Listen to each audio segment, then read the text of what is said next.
Welcome to ప్రజా ప్రకాశం news. ప్రకాశం జిల్లా దర్శి నగర పంచాయతీలో దర్శి నియోజకవర్గం తెలుగుదేశం పార్టీ ఇన్ఛార్జ్ శ్రీమతి డాక్టర్ గొట్టిపాటి లక్ష్మి గురువారం దర్శి పట్టణంలోని 12వ వార్డులో సిమెంట్ రోడ్డు నిర్మాణానికి శంకుస్థాపన చేయడం జరిగింది.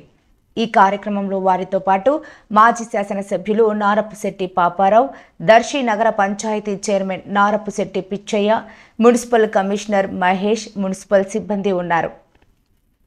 ఈ సందర్భంగా ఆమె మాట్లాడుతూ, దర్శి అభివృద్ధి బాధ్యత నేను తీసుకున్నాను. ఇప్పటికే నేను ప్రణాళికాబద్ధంగా ముందుకు వెళ్తున్నాను. రాష్ట్ర ముఖ్యమంత్రి వర్యులు నారా చంద్రబాబు నాయుడుతో మాట్లాడినప్పుడు కూడా ఇదే విషయాన్ని స్పష్టంగా చెప్పాను.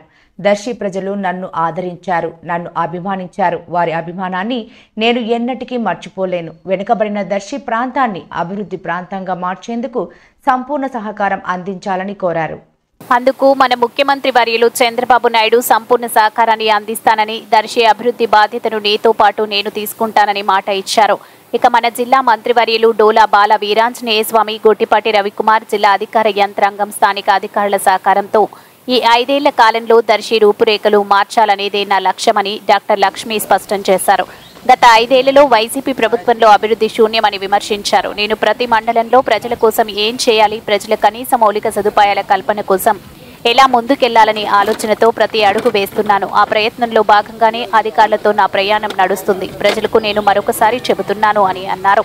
అదేవిధంగా ప్రతి ఇంటికి మంచినీరు ఇచ్చే లక్ష్యంతో కేంద్ర ప్రభుత్వం ద్వారా దర్శి ప్రజలకు మేలు జరుగుతుందని ఆమె వివరించారు. ఈ కార్యక్రమంలో దర్శి మున్సిపల్ వైస్ చైర్మన్లు, కౌన్సిలర్లు, టీడీపీ, జనసేన, బీజేపీ నాయకులు, కార్యకర్తలు, అభిమానులు పాల్గొన్నారు.